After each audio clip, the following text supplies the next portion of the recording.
अस्सलाम वालेकुम नाजरीन, आप देख रहे हैं स्टेट क्राफ्ट। मैं हूं सैयद मुजम्मिल शाह। हर इलेक्शन से पहले एक रिजर्वेशन या फिर एक खदशा ये होता है कि आज़ाद उम्मीदवार उनकी एक मंडी ना लग जाए, कहीं ऐसा ना हो कि हॉर्स ट्रेडिंग शुरू हो जाए। क्योंकि 2018 के इंतखाब से पहले भी हमने देखा कि पंजाब के अंदर भी अगर बात की जाए तो number of seats Muslim League Nawaz की ज़्यादा थी, लेकिन हुकूमत बनी तहरीक इंसाफ की। और इसके साथ साथ तस्करा हॉर्स ट्रेडिंग का भी रहा। तस्करा ये भी रहा कि बहुत से लोगों को शामिल करवाया गया है तहरीक इंसाफ में, जिसके बाद उनकी गवर्नमेंट फॉर्म हुई। इस मरतबा भी चूँकि तहरीक इंसाफ एक बड़ी पार्टी के तौर पर एक कॉमन सिंबल हासिल नहीं कर पाई, तो उनके जो आज़ाद उम्मीदवार हैं उन पर घात लगाए बहुत सी पार्टीज़ अब से बैठ गई हैं। और बिलावल भुट्टो साहब ने भी ये बात की कि आज़ाद उम्मीदवारों के साथ मिलकर गवर्नमेंट फॉर्म कर सकते हैं। इसके साथ साथ इस्तेहकाम पाकिस्तान पार्टी भी आज़ाद उम्मीदवारों से ये एक्सपेक्ट करती है कि वो एक बड़े नंबर में जीत के उनकी पार्टी में शामिल हो जाएंगे। और हैरान कुन बात तो ये रही कि फ़याज़ुल हसन चौहान साहब ने ये भी कहा कि 40 से 45 लोग ऐसे होंगे जो कि दरअसल उनकी पार्टी की तरफ आ जाएंगे। उन्होंने ये भी कहा कि कमिटमेंट्स पसे पर्दा की जा रही हैं और तहरीक इंसाफ के जो फॉर्मर मेंबर्स थे जो अब आज़ाद हैसियत में इलेक्शन में जा रहे हैं किसी और सिंबल पर, उनमें से सिर्फ वही कामयाब होंगे जिनकी कोई कमिटमेंट हो चुकी है। तो इससे सवाल ये पैदा हो रहा है कि आया इलेक्शन की क्रेडिबिलिटी जिस पर बात की जाती है, जिसको मेंटेन करना बहुत अहम समझा जाता है, क्योंकि अगर आपने स्टेबिलिटी लेके आनी है तो इलेक्शन की क्रेडिबिलिटी भी होनी चाहिए। तो उसी को देखते हुए अब सवाल यही है कि अगर पहले से आज़ाद उम्मीदवारों का मुख्तलिफ पार्टी के साथ कमिटमेंट करने का तस्करा चल पड़ा है, तो आया शफाफियत कितनी होगी और कितने लोग ऐसे हैं जो कि नज़रिए की बुनियाद पर ये पार्टियाँ ज्वाइन करेंगे। इससे गुफ्तगू का आगाज़ करते हैं। हमारे साथ इस्तेहकाम पाकिस्तान पार्टी के रहनुमा फ़याज़ुल हसन चौहान साहब मौजूद हैं। चौहान साहब, शुक्रिया आपके वक्त का। बताइएगा, आपने कहा कि 30 से 40 अरकान जो कौमी असम्बली, पंजाब असम्बली की नशस्तों पर आज़ाद हैसियत में कामयाब होंगे वो इस्तेहकाम पाकिस्तान में शमूलियत इख्तियार कर लेंगे। तो ये आपकी प्रेडिक्शन है या इन्फॉर्मेशन है? बिस्मिल्लाहिर्रहमानिर्रहीम। जनाब, इस्लामाबाद और रावलपिंडी में रहाइश है, 40-44 साल से इसी पिंडी में सियासत कर रहे हैं। तो आपको पता है कि इंफॉर्मेशन के सारे मराकज़ या इस्लामाबाद है या रावलपिंडी है। और एक तो वैसे भी मीडिया पर्सन की हैसियत से भी और फिर आईटी प्रोफेशन से ताल्लुक होने के नाते से भी चीज़ों को एक्सट्रैक्ट कर लेते हैं, समझ जाते हैं कि हालात क्या जा रहे हैं, क्या चल रहे हैं। तो मैंने जो आज से 5-6 दिन पहले जनाब प्रेडिक्शन की थी, जो बड़ी viral social media, electronic media में हुई है, उसमें कोई ऐसा इबाहम नहीं है। मैंने ये कहा था कि इस दफ़ा कौमी असम्बली, पंजाब असम्बली और KPK में और किसी हद तक सिंध में भी, लेकिन इन 3 असम्बलियों में कम से कम आपके 30 से 33% जो है ना आज़ाद मेंबरान बनेंगे। वो तहरीक इंसाफ के जो का दुक्का इलेक्शन जीतेंगे, उसके अलावा की मैंने बात की थी। तो वो फिर फैसला करेंगे और उनमें से अक्सर का फैसला जो है वो IPP के हक में होगा। और वो राब्ते भी कर रहे हैं अलीम खान साहब से, जहांगीर तरीन साहब से और पार्टी की लीडरशिप से। तो उम्मीद है कि उनमें से अच्छी खासी तादाद जो है वो IPP में शमूलियत इख्तियार करेगी। चौहान साहब, आपने इक्का दुक्का का लफ्ज़ यूज़ किया, लेकिन पहले तो आपके बयान से तासुर ये आ गया कि अगर इतनी बड़ी तादाद में ये तहरीक इंसाफ के हिमायत याफ्ता आज़ाद उम्मीदवार जीतने जा रहे हैं, तो इसका मतलब है कि चौहान साहब खुद कह रहे हैं कि सबसे पॉपुलर जमात अभी तक वही है, बेशक निशान ले लिया। नहीं नहीं नहीं नहीं नहीं, आपने गलत मतलब ले लिया। मैं पिछले कुछ 6 दिनों में मैंने 20 एक टॉक शो किए हैं, ना, उसमें हर एक में मैंने ये प्रॉपर क्लैरिफाई किया है। देखो, तहरीक इंसाफ के तो जिन्होंने भी जीतना है वो भी डील करके ही जीत रहे हैं। वो भी मिन्नते तरले करके, कोई बिलावल जरदारी साहब की, कोई जहांगीर तरीन साहब, अलीम खान साहब की, कोई नवाज शरीफ साहब की, वो सारे मामला सेट कर रहे हैं। और उनमें से भी कोई उक्का दुक्का से मुराद जो मुझे नजर आ रहा है कि कौमी असम्बली में कोई 10-12 सीटें और सूबाई पंजाब असम्बली में भी कोई 15-20 के करीब जो है ना वो जो आएंगे वो भी तहरीक इंसाफ के नहीं रहेंगे।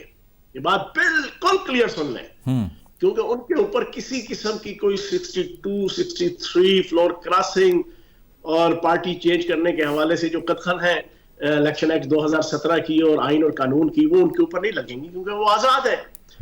तो इस वजह से उनके अलावा भी मैंने कहा है कि अच्छी खासी तादाद आजाद मेंबरान बनेंगे इन 3 असम्बलियों में, और वो उनका फैसला बड़ा वाइटल होगा और वो IPP के हक में भी होगा। और फिर IPP एक अच्छी मजबूत पोजीशन में पंजाब के अंदर और वफाक के अंदर कौमी असम्बली में अपना किरदार अदा करेंगे। चौहान साहब, आपने कहा कि जो जीतेंगे वो भी डील करके जीतेंगे, तो आप एज अ डेमोक्रेट अपना ही केस कमज़ोर नहीं कर रहे? एक इंतखाब जो अभी हुआ ही नहीं है उससे पहले ही जीत के ऐलान करके। और भाई मैं उनके करतूत बता रहा हूँ, मैं क्या कोई जनाब ऐलान कर रहे हैं कि मैं आजाद जीत के जनाब नहीं डील कर रहा हूँ। कहीं ना कहीं डील्स हो रही हैं, ये तो मान रहे हैं आप। सुन लेना, आपने मेरे ऊपर इल्जाम लगा दिया कि you are a big democrat, और आपकी क्या फार्मूला और क्या दावा कर रहे हैं। और भाई मैंने अपने मुतालिक तो नहीं किया कि मैं ये करूंगा, मैं तो एक पॉलिटिकल कहते हैं ना कि एनालिसिस पेश कर रहा हूँ। प्रोसेस पे तो कर दिया ना चौहान साहब, प्रोसेस पे तो कर दिया दावा आपने कि प्रोसेस में कहीं ना कहीं फिक्सिंग हो रही है। नहीं, मैं बता रहा हूँ फिक्सिंग की बात नहीं है, मैं तो उनकी करतूतें बता रहा हूँ कि जो बहुत बड़े साबिक चेयरमैन तहरीक इंसाफ का झंडा उठा के लोगों को बेवकूफ बनाने लगे हुए हैं। एतजाज एहसन साहब से लेके लतीफ खोसा से लेके गोर खान साहब से लेके शेख अब्दुल मरवत साहब, ये सारे के सारे शिकारी हैं, ये सब के सब शिकार पे हैं। ये सारे के सारे अंडर हैंड डील, इनमें से एक बंदा भी ना तहरीक इंसाफ की सोच से, ना फिक्र से, ना नजरिए से, ना साबिक चेयरमैन तहरीक इंसाफ से इनकी कोई दिल में कोई मोहब्बत है। ये सारे के सारे आज से 1 साल से लेके पिछले 2-3 सालों तक जनाब ये कोई पीपल्स पार्टी में और सारे पीपल्स पार्टी में थे।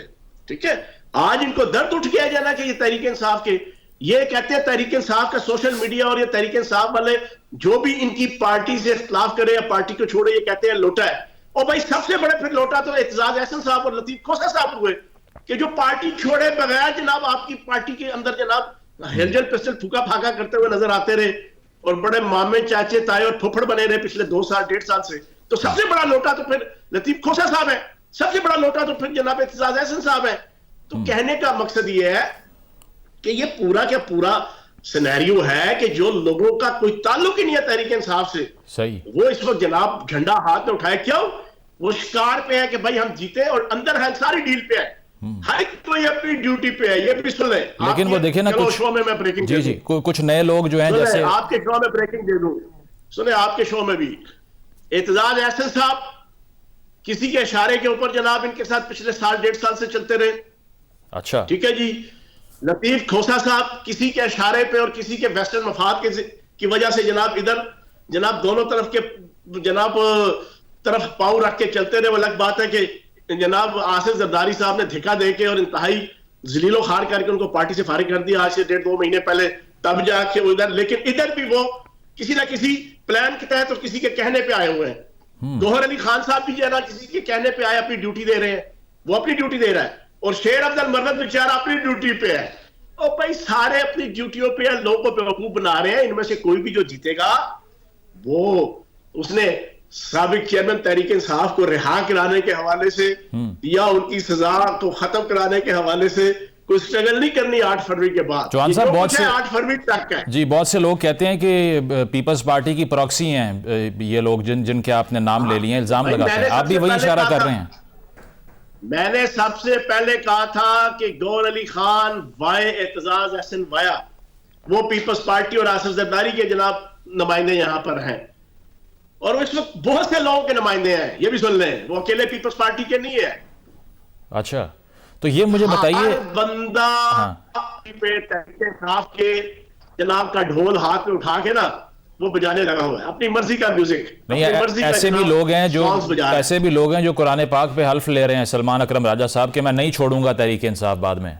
तो कुछ लोग भी तो लॉयल्टी दिखाने के लिए पुरुमीद भी हैं, इंश्योर भी करवा रहे हैं, वो भी झूठ बोल रहे हैं। मुझे सलमान अकरम राजा साहब के ऊपर जनाब बड़ा तरस आता है। अच्छा भला एक वकील था और वकील है, बड़े प्रोफेशनल, पैसा कमाने से सिर्फ उनका चक्कर होता था, जरा मर्जी आके हायर कर ले, जैसे वो ख्वाजा हारिस साहब को नजर आ रहे हैं। ये जितने बेचारे सीनियर वकला होते हैं सुप्रीम कोर्ट, हाई कोर्ट में, इन्होंने जनाब अपना एक प्रोफेशनल एटीट्यूड होता है जनाब। इधर से 2 फरीक है, एक ने अगर बुला लिया तो उसको सबमिट कर दी अपनी सर्विसेज, दूसरे ने ज्यादा अच्छी पे दे दी तो उधर चले गए। ये अच्छा खासा अपनी कमाई पे लगे थे, तो चलो चलते आज जनाब थोड़ा सा हम भी गंगा में हाथ धो लें, और सियासत में शायद ये बड़ा माहौल बन गया है इस वक्त जनाब, हाइप पे है पूरी जनाब तहरीक इंसाफ की, तो चलो असी भी एमएनए बढ़ के जनाब को थोड़ा मजा चख लिए। तो इनको 8 फरवरी की रात को समझ आ जाएगी सारों को।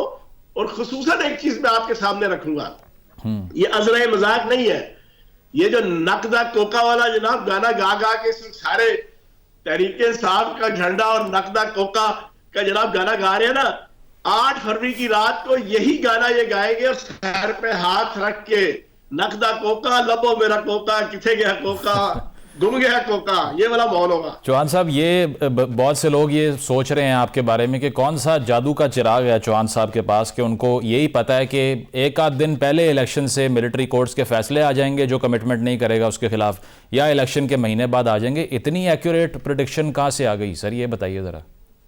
देखो बात ये है कि चीजें चल रही हैं, मिलिट्री कोर्ट्स में केसेस चल रहे हैं, सिविल कोर्ट्स में चल रहे हैं, प्रोसिक्यूशन कंप्लीट हो चुकी है, चालान पेश हो चुके हैं, चालान पेश होने के बाद फर्दे जुर्म आयद हो चुकी हैं, तो फिर समझ तो आता है ना कि भाई फैसले कब आने हैं।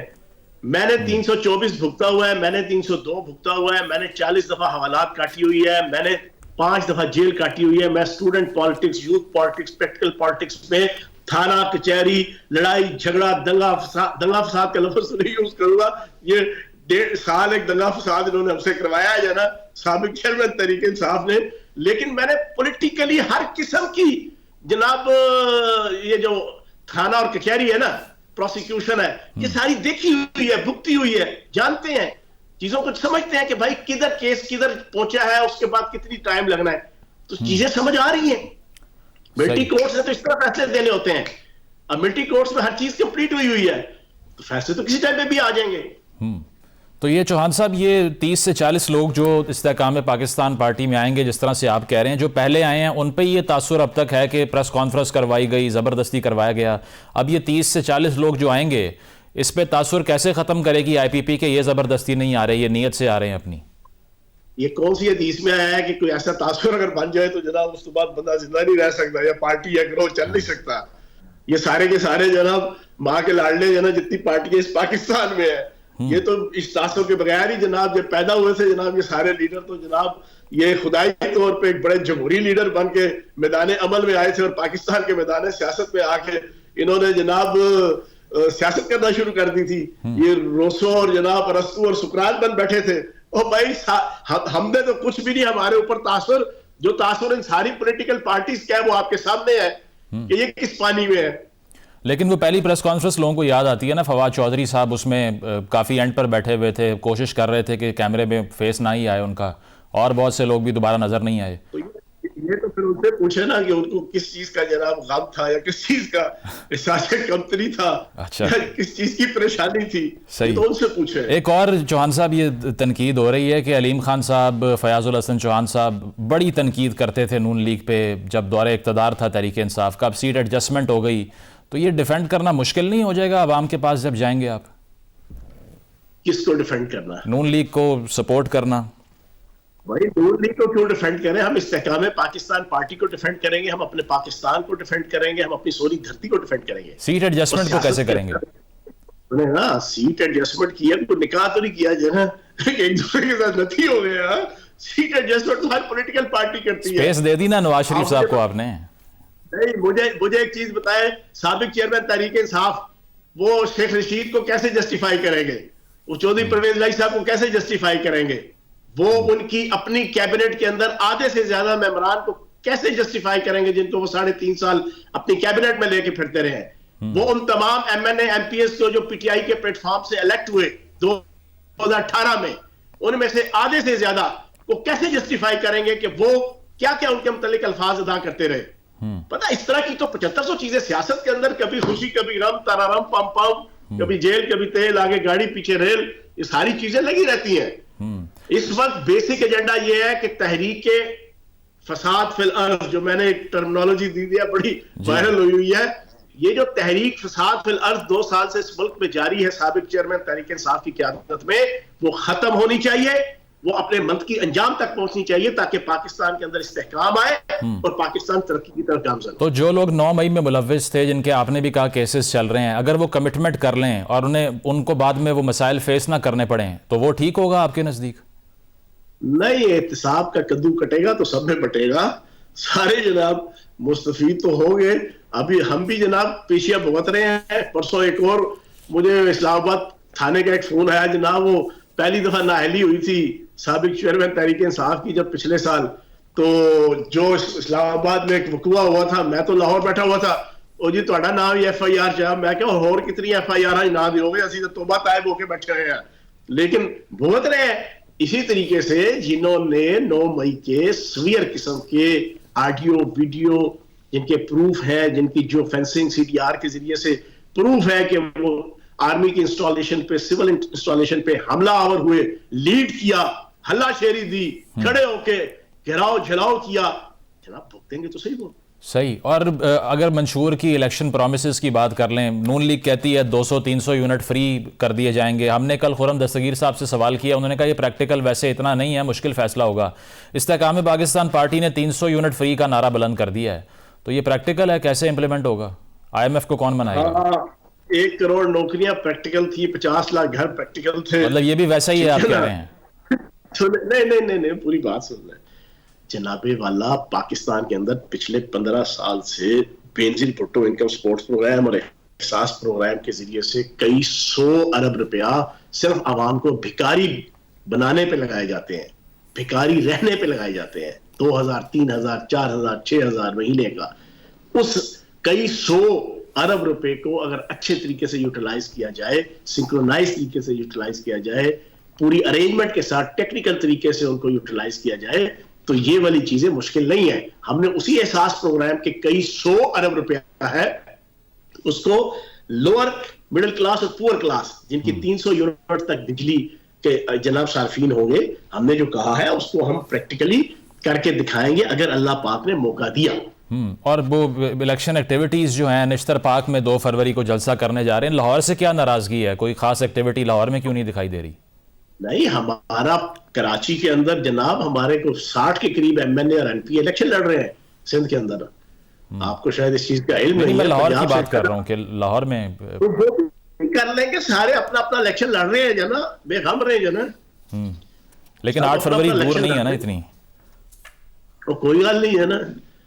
सही 8 फरवरी हो जाएगा, जरूरी नहीं है 8 फरवरी से पहले कोई बड़ा हमने जलसा करना ही है तो कोई अच्छा कामयाब सीट एडजस्टमेंट तो अब नून लीग से जिस तरह से आपने भी कहा कि वो हो जाएगी, लेकिन वजारतों के हवाले से भी कोई फार्मूला तय किया है कि चौहान साहब ने वजीर इत्तलात बनना है, तो उसको कोई माना कि नहीं? भाईजान दिल्ली हनूज दूरस्त, अभी कुछ पता नहीं है क्या बनता है, हालात व वाकयात क्या बनते हैं, नून लीग के मामलात क्या चलते हैं। उसके बाद हमारी कोशिश होगी कि हम नून लीग के साथ मिलकर अच्छे तरीके से हुकूमत बनाएं। चौहान साहब, आपको ये नंबर भी पता है कि कितने लोग शामिल होंगे आपकी पार्टी में, लेकिन ये आप कह रहे हैं कि ये दूर की बात है कि वजारत कौन सी बनाएंगे। अभी ये चीजें भी बात की हैं, बनेगी हुकूमत इंशाल्लाह, नून लीग की बनेगी, IPP की बनेगी, और इंशाल्लाह पंजाब के अंदर और वफाक के अंदर हुकूमत होगी। सही। तो पंजाब में टारगेट वजारत आला या गवर्नरशिप है? हाय मेरे रब्बा यार, मैं अब सारी चीजें कुछ ना कुछ तो आपको बताना पड़ेगा ना। शैडो कैबिनेट तो तैयार की होगी कोई ना कोई।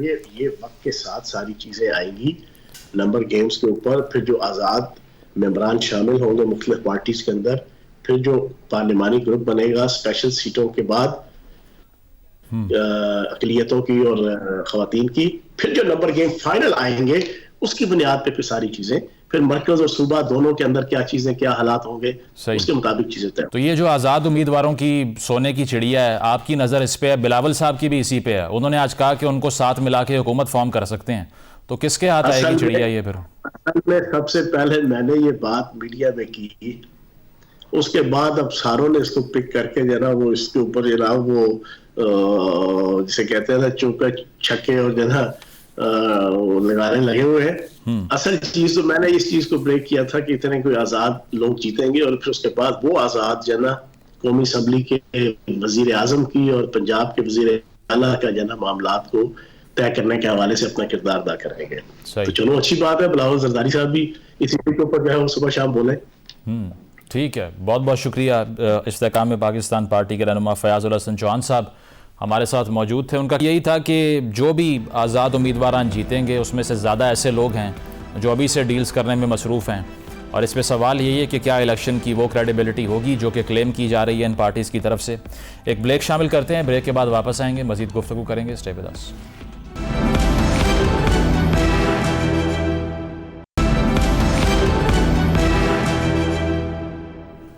वेलकम बैक नाजरीन। पाकिस्तान तहरीक इंसाफ के लिए मसाइल में इजाफा होता जा रहा है। उसकी वजह यह है कि पार्लिमानी सियासत जिस पे उनकी नज़र थी कि आया अगर इलेक्शन में हमारे उम्मीदवार उस तरह से हिस्सा नहीं ले पा रहे तो पार्लियामान में जाके कोई स्ट्रेटजी, कोई हिकमत अमली बना ली जाएगी। लेकिन उस पर भी इलेक्शन रूल्स अब ये कहते हैं कि अगर आप एक ऐसी जमात को रिप्रेजेंट कर रहे हैं जिसको सिंबल मिला ही नहीं इलेक्शन कमीशन की तरफ से, तो बाद में इंतखाब जीतने के बाद आप उस पार्टी का हिस्सा नहीं बन सकते। अब इसके ऊपर तहरीक इंसाफ की जो कानूनी टीम है वो सर जोड़कर बैठी हुई है कि क्या इसका कोई सलूशन हो सकता है, या फिर आने वाला जो 5 साल का टेन्योर होगा नेक्स्ट असम्बली का, उसमें तहरीक इंसाफ रूल आउट हो जाएगी। और दूसरी चीज़ एक और कि जो चैलेंज तहरीक इंसाफ को इस स्टेज के ऊपर है वो ये है कि जो आज़ाद हैसियत में मेंबर्स जा रहे हैं इंतखाब में, उनकी लॉयल्टी को कैसे मेंटेन करें जब इस्तेहकाम पाकिस्तान पार्टी, पीपल्स पार्टी ये क्लेम कर रहे हैं कि हम कोऑपरेट करेंगे आज़ाद उम्मीदवारों के साथ। और एक और चीज़ ये कि तहरीक इंसाफ ने यह भी कहा कि इस इतवार को लोगों को बाहर निकलना चाहिए, कॉल देने की बात की जा रही है, खदशात ज़ाहिर किए जा रहे हैं कि दोबारा से तसादुम की सूरत हाल ना पैदा हो जाए। इसी पर हम बात करते हैं। हमारे साथ रऊफ़ हसन साहब मौजूद हैं, तहरीक इंसाफ के रहनुमा हैं। रऊफ़ साहब, आज़ाद उम्मीदवारों पे ख़ासी बहस चल रही है। बिलावल साहब भी कह रहे हैं कि हम उनके साथ मिलकर गवर्नमेंट फॉर्म कर सकते हैं। फयाजुल हसन चौहान साहब कह रहे हैं कि डील्स की जा रही हैं, आज़ाद उम्मीदवारों की कॉल्स आ रही हैं जहांगीर तरीन साहब को। तो ये तहरीक इंसाफ के लोग जो कमिटमेंट कर लेंगे, चौहान साहब कह रहे हैं, इस पर क्या सोच रही है PTI? देखिए, यहाँ पहले भी मंडियां लगती रही हैं। आपको याद होगा जब हमारी हुकूमत को गिराया गया था तो सिंध हाउस में मंडी लगी थी, पीपल्स पार्टी ने वो मंडी लगाई थी जहां लोगों के जमीन खरीदे गए थे। हमें उनकी इंटेंशंस के बारे में बिल्कुल कोई शकूक नहीं है। हमें यकीन है कि वो वही गंदा काम दोबारा करने की कोशिश करेंगे, क्योंकि इनकी पॉलिटिक्स जो है वो इसी किस्म के गंदे कामों में रूटेड है। लेकिन हमें अपने उम्मीदवारान के ऊपर, जिनको हम नॉमिनेट कर रहे हैं, उनके ऊपर पूरा यकीन है कि वो इन ऐसे लोगों के आगे अपना जमीर नहीं बेचेंगे। एक बात मैं और आपको बता दूं कि ये वो लोग हैं जो कि PTI के साथ आइडियोलॉजिकली लिंक्ड, और इनकी जो PTI की स्पाउजल है वो उसकी विजन और उस विजन की बेसिस के ऊपर है। ये को वक्ती फवायद के लिए PTI के साथ नहीं शामिल हुए या उसके साथ नहीं जुड़े। तो हमें यकीन है, कामिल है कि ये लोग जो हैं वो आइडियोलॉजिकल बेसिस है जो PTI की, उसको फॉर्म करते हैं, और ये किसी कीमत के ऊपर PTI को छोड़ के किसी और पॉलिटिकल पार्टी में नहीं जाएंगे। लेकिन इसके साथ साथ मैं ये भी कहना चाहूंगा कि ऐसे पॉलिटिकल लीडरान को, खासकर पीपल्स पार्टी और PMLN के, जो कि और अब ये इसमें तहरीके इस्तेकलाल जो है वो भी शामिल हो गई है, तो इन लोगों को चाहिए कि मुंह खोलने से पहले जरा जांच लिया करें कि किस किस्म की गुफ्तगू ये कर रहे हैं। क्या पाकिस्तान की पॉलिटिक्स जो है वो लोगों के जमीर खरीदने से बनाई गई है या बनाई जाएगी, और हम उसी काम को आइंदा भी मुस्तकबिल में भी वही काम करना चाहते हैं जो कि ये अनफॉर्चुनेटली माजी में करते रहे। इनको जरा सोचना चाहिए कि मुल्क को किस तरफ धकेल रहे हैं। लेकिन ये भी कहा जा रहा है ना कि खान साहब ये कह रहे हैं कि अब जो उम्मीदवार इनएक्टिव हैं, बाहर नहीं निकल रहे, इनके टिकट सब कैंसिल हो जाएंगे। तो आप जिन लॉयलिस्ट की बात कर रहे हैं उसमें भी बहुत से लोगों के चेहरे अभी तब्दील करने पड़ेंगे आपको, because they are not active on the ground. देखिए, आप भी यहाँ रहे हैं, मैं भी यहाँ रहा हूँ। पिछले 2 साल से तहरीके इंसाफ के ऊपर जो रियासत का जबर, जुल्म और फस्तायत जो है, उसका जो जिस भयानक तरीके से PTI उसका शिकार रही है, वो आपके भी सामने है, मेरे भी सामने है, किसी से छुपा नहीं। सो ऑब्वियसली जो हमें ये पता था कि हमारा जो इलेक्शन कैंपेन होगा वो टेक ऑफ करने में टाइम लगेगा, इसलिए भी कि हमें इलेक्शन कैंपेन करने की जरूरत भी नहीं है। खान साहब इतनी ज्यादा अवेयरनेस क्रिएट कर चुके हुए हैं इस मुल्क में कि उनको पता है कि लोगों को पता है कि उन्होंने किसको वोट देना है। लेकिन इस संडे से हम डेफिनेटली अपने वर्कर्स को ये कह रहे हैं कि वो निकलें और अपनी अपनी पॉलिटिकल सरगर्मी है उनका आगाज करें, क्योंकि हफ्ता 10 दिन ही रह गए, और एक रीइटरेट करें अपना जो लिंक है अपने वोटर के साथ, उसके लिए डेफिनेटली अब वो बाहर निकलेंगे। KP में ऑलरेडी लोग बाहर निकले हुए हैं, पिछले महीना 1.5 महीने से आपको पता है उन्होंने वर्कर्स कन्वेंशन किए हैं। लेकिन फस्तायत वहां भी है, जुल्म और जबर वहां भी है, लेकिन पंजाब में ये एक डिफरेंट लेवल की फस्तायत है जिसका हमें सामना रहा है। रऊफ साहब, चौहान साहब ने तो नंबर भी बता दिया कि 40 से 45 लोग शामिल हो जाएंगे। इसके अलावा वो कह रहे हैं कि 8 फरवरी के बाद कोई नामो निशान पीटीआई का नहीं होगा। आपके नोटिस में कुछ सरगर्मियां आई हैं कुछ अपनी ही पार्टी के रहनुमाओं की कि वो किसी से बात कर रहे हैं और बड़े नंबर में तैयार हैं जम होने के लिए किसी पार्टी में? देखिए, चौहान साहब और उससे पहले वाडा साहब जैसे लोग थे, वो टेलीविजन के ऊपर बैठ के कहते थे, उन्होंने क्लेम किया था कि हम पॉलिटिक्स छोड़ देंगे अगर पीटीआई को एक भी कैंडिडेट मिल जाएगा। ये आप रिकॉर्ड निकाल के देख लीजिए, ये वही लोग हैं। हमें एक नहीं बल्कि हमें हर सीट के ऊपर दर्जनों उम्मीदवार मिले और हमारे लिए चुनना मुश्किल हो गया था उनको। अब वाडा साहब को और चौहान साहब जैसे लोगों से कहे ना कि पॉलिटिक्स से रिटायर करें, अगर ये इनमें कोई भी सेल्फ रिस्पेक्ट का आंसर अभी तक बाकी है तो ये इनको चाहिए कि पॉलिटिक्स को खैर बात कह दे। ये भी गीदड़ भक्ति है इनकी कि इनके साथ 40-45, इनके साथ एक बंदा नहीं है। और अभी ये इलेक्शन होने दे, देखें इनको अपनी असल, in spite of the fact कि बहुत सी पावर्स है जो इनको बैक कर रही हैं, सपोर्ट कर रही हैं, उसके बावजूद इनको अपनी असल जो वैल्यू है उसका अंदाजा हो जाएगा। Just about 10 days away. तो हम इन जैसे लोगों को बिल्कुल कोई अहमियत नहीं देते। दूसरा, आपका सवाल का जो दूसरा हिस्सा था कि क्या हमें अपने लोगों के बारे में इस किस्म की बिल्कुल नहीं, बिल्कुल नहीं। मैंने पहले भी आपके पहले सवाल के जवाब में भी कहा था कि हमें यकीन है कामिल है कि ये वो लोग, वो जो पीटीआई के वो लोग हैं जो कि आइडियोलॉजिकली रूटेड है पार्टी में, और इनका पीटीआई को छोड़ के किसी और पार्टी में शामिल होने के बारे में हम सोच भी नहीं सकते। और आप देखेंगे कि इलेक्शन में जो हमारे उम्मीदवार जीतेंगे वो किस तरीके से पार्टी के गिर्द कन्वर्ज करते हैं और पार्लियामेंट में फिर उसके बाद देखा जाएगा कि हमने क्या करना है और क्या नहीं करना। रऊफ साहब, ये भी कहा जा रहा है कि पार्लियामानी सियासत पर तो दरवाजे बंद हो गए हैं क्योंकि इलेक्शन रूल्स 2017 का जो सेक्शन 94 है, अब उसमें यह है कि आज़ाद उम्मीदवार तभी शामिल हो सकता है एक पार्टी में जब इलेक्शन कमीशन ने इंतखाबी निशान जारी किया हो। वो तो आपको जारी नहीं हुआ, तो ये पीटीआई में शामिल कैसे होंगे बाद में? बहुत बड़ा मसला नहीं है ये पार्लियामानी पॉलिटिक्स के कॉन्टेक्स्ट में? ये लीगल इनपुट हमारे पास मौजूद है और हम इसको कर सकते हैं। वो पीटीआई का हिस्सा हैं और पीटीआई का हिस्सा रहेंगे, और किस तरीके से उसको मैनेज करना है ये हमारी लीगल टीम जो है इसके ऊपर काम कर रही है।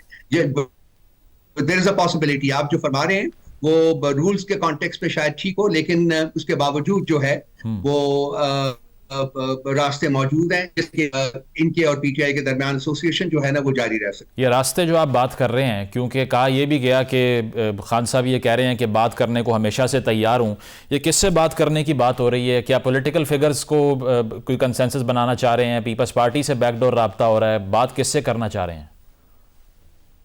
ये उन्होंने कोई ऐसी बात नहीं की और मेरे साथ जो स्टेटमेंट एट्रीब्यूट की गई है वो प्रोपेगेंडा है। अच्छा। आप वो प्रोग्राम देख लीजिए, मतीउल्लाह जान का प्रोग्राम है, वो देख लीजिए, उसको जरा आप खुद देख लीजिए और कहिए कि देखिए कि मैंने क्या कहा था। मैंने कोई ऐसी बात नहीं, मैंने ये जनरल पैराए में कही थी कि खान साहब बहुत पहले सबसे बात करने को तैयार थे लेकिन एनआरओ के ऊपर बातचीत करने को तैयार नहीं थे, और यही सिर्फ ये लोग मानते थे। ये बिल्कुल गलत उसकी जो आजकल अनफॉर्चुनेटली हो रहा है कि आप लोगों की स्टेटमेंट्स को तोड़ मोड़ कर अपना फायदा निकालने के लिए उसको पेश करते हैं। ये जो मीडिया रिपोर्ट कर रहा है ना, ये अडयाला जेल में साफियों से उनकी बातचीत है कि वो कह रहे हैं 19 महीने से मैं बात करने को तैयार हूं। It's not misquoting you. वो उन्होंने कहा है ये हमेशा कि मैं सबसे बातचीत करने को तैयार हूं, लेकिन इस कॉन्टेक्स्ट में आजकल जो अगर पॉलिटिकल पार्टी के साथ बात होनी है तो वो सिर्फ free, fair and inclusive election के बारे में हो। अच्छा। उसके बाद जब इलेक्शंस हो जाएंगे तो उसके बाद देखेंगे कि क्या करना है, हम लाया अमल जो अपना है उसके बाद तरकीब देंगे और उसके ऊपर अमल करेंगे। सही। और इतवार का अब एक टाइम फ्रेम दिया जा रहा है कि लोग बाहर आएंगे, तो क्या एक्सपेक्ट करें? क्या प्लान कर रही है पीटीआई? संडे को क्या करने जा रहे हैं? डिपेंड करता है जी कि उस वक्त तक रियासत क्या करती है, अपनी फस्तायत को किस नहज तक लेके जाती है। कल भी इन्होंने 144 इम्पोज कर दिया था, तो उसके इम्पोज करने के फौरन बाद हमारे सलमान अकरम राजा साहब के घर के बाहर भी इन्होंने पुलिस को वहां स्टेशन कर दिया था और खोसा साहब के घर के बाहर भी पुलिस को स्टेशन कर दिया था। लेकिन उसी शहर में पीएमएलएन का जलसा हो रहा था, वहां उसके ऊपर किसी किस्म की 144 जो है वो इम्पोज नहीं की गई थी। सो रियासत की जो इंटेंशन है वो तो बड़ी क्लियर है, आपको भी नजर आ रही होंगी, मुझे भी नजर आ रही है। तो संडे को डेफिनेटली हमारे लोग निकलेंगे, लेकिन ये देखना पड़ेगा कि मतलब कहां तक निकल पाते हैं, वो फिजिकली भी तो देखना पड़ेगा ना कि क्या है, क्योंकि हम नहीं चाहते कि वायलेंस हो। अगर खान साहब वायलेंस चाहते तो फिर तो निकलना बहुत आसान है। आपके क्रिटिक्स कह रहे हैं जो भी हो जाए हो जाए। क्रिटिक्स आपके कह रहे हैं कि एक और 9 मई की तैयारी कर ली है आपने। बिल्कुल, देखिए ये वो है जो कि जितने इलेक्शन करीब आ रहे हैं, जितने इनको अपनी हैसियत का पता चलता जा रहा है, उतनी ही इनकी प्रोपेगेंडा मुहिम जो है ना वो विशस और मतलब तेज होती जा रही है। खान साहब अगर वायलेंस स्पीच करने वाले होते, 9 मई को जब वायलेंस हुआ था, एक spontaneous emotional response था to the manner, to the brutal manner in which Khan Sahab had been arrested. वो था, खान साहब उस वक्त जेल में थे, रियासत की कैद में थे, वो बाहर भी नहीं थे, आजाद भी नहीं थे। नंबर एक बात। नंबर दो बात, उसके बाद भी आप देख लीजिए, हम जब से इलेक्शनरिंग कर रहे हैं, हमारे जलसों में लाखों लोग आते हैं। क्या आपको कभी एक गमला टूटने की भी कंप्लेंट मौसूल हुई? क्या कभी ऐसा हुआ कहीं? नहीं। बल्कि जब लॉन्ग मार्च हुआ था, तो जब उनको बताया गया कि इस्लामाबाद दाखिल होने के ऊपर वायलेंस हो सकता है, तो उन्होंने अपना मार्च रोक लिया था। बहुत शुक्रिया। रऊफ हसन साहब हमारे साथ मौजूद थे। उनका कहना यह था कि इलेक्शन कमीशन का दौरा मयार था और उन्होंने कहा कि जो लॉयलिस्ट हैं, नज़रियाती कारकुन और वर्कर हैं पार्टी के, वो पार्टी को छोड़कर नहीं जाएंगे, चाहे जितने भी उनको ऑफर्स लगा ली जाएं। एक ब्रेक शामिल करते हैं, ब्रेक के बाद वापस आएंगे। Stay with us.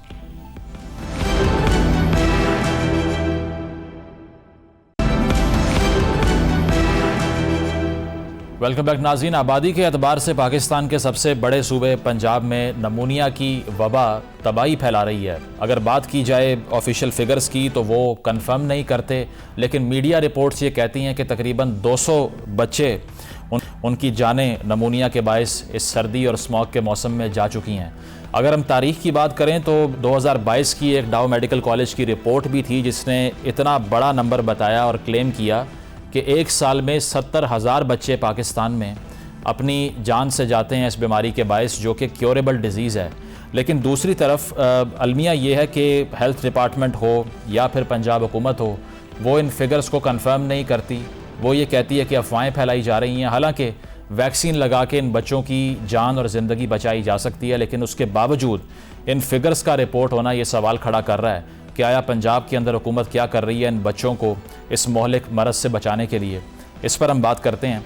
हमारे साथ निगरान सूबाई वज़ीर सेहत डॉक्टर जावेद अकरम साहब मौजूद हैं। जावेद साहब बताइएगा, मीडिया रिपोर्ट कर रहा है कि तकरीबन 200 हलाकतें पंजाब में नमूनिया के बायस हो चुकी हैं। गवर्नमेंट ये कह रही है कि अफवाहें हैं। इससे पहले डाउ मेडिकल कॉलेज की एक रिपोर्ट भी सरफेस की 2022 में, जिसने कहा कि 70,000 अमवात होती हैं एक साल में। ऑफिशियल फिगर्स क्यों नहीं कन्फर्म कर रही गवर्नमेंट?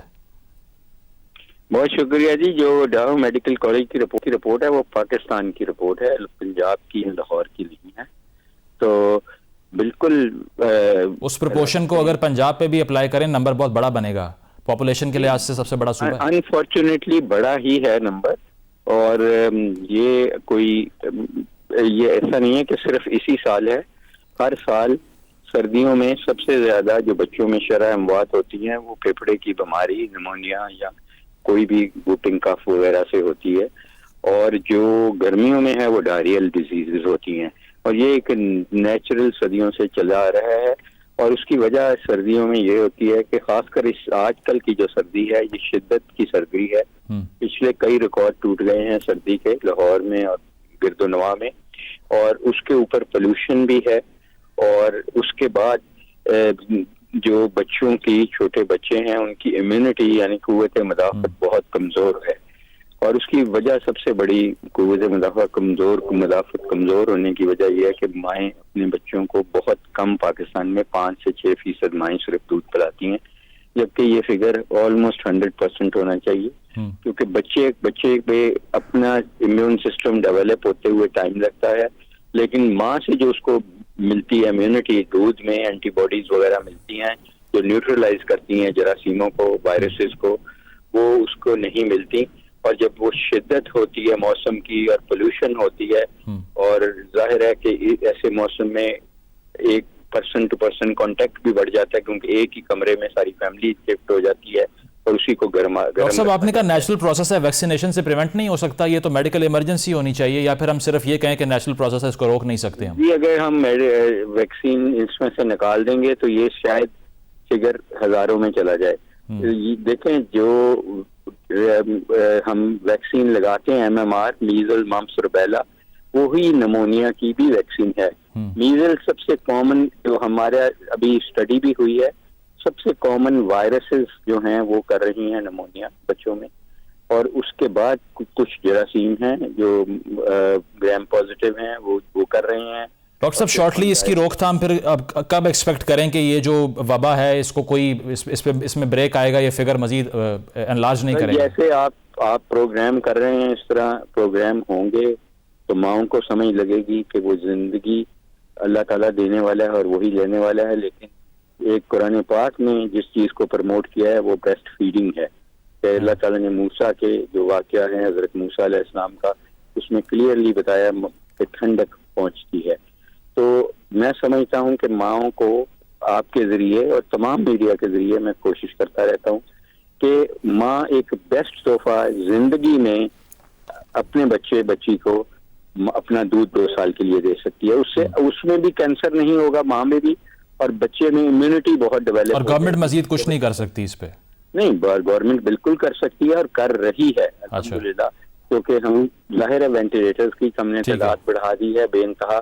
हमने रीवैम्प हॉस्पिटल्स बच्चों का कर रहे हैं। तकरीबन मैं डेली जा रहा हूँ लाहौर के जो दुनिया का सबसे बड़ा हॉस्पिटल है। ठीक है, बहुत बहुत शुक्रिया। डॉक्टर जावेद अकरम हमारे साथ मौजूद थे। उनका कहना यही था कि वैक्सीनेशन हो रही है लेकिन मौसम के बायस ये नंबर बढ़ता जा रहा है। बहरहाल इस पर अवेयरनेस क्रिएट की एक अशद ज़रूरत है ताकि मज़ीद इसका शिकार होने से बच्चों को बचाया जाए। ब्रेक शामिल करते हैं, ब्रेक के बाद वापस आएंगे। Stay with us.